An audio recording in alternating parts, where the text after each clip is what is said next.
အားလုံးပဲမင်္ဂလာပါကွန်ပျူတာတွေကကြိုဆိုပါရစေ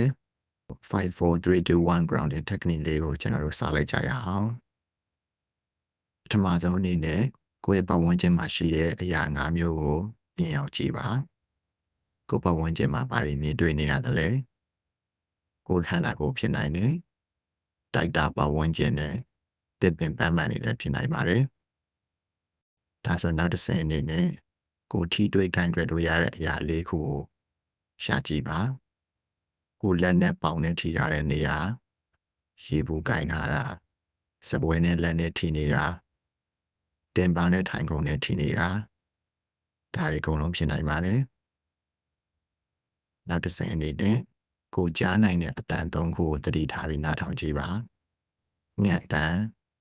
လူတွေစကားပြောတဲ့အတန်ကားဖြတ်သွားတဲ့အတန်ဒီလိုအတန်တွေလည်းကိုကြားနိုင်ပါတယ်နောက်တစ်ဆင့်အနေနဲ့ကိုနှာခေါင်းထဲမှာရနေတဲ့အနံ့နှစ်မျိုးကိုသတိထားကြည့်ပေးပါကားဖြတ်သွားတာကြောင့်ထွက်လာတဲ့အိမ်စောနံ့တွေ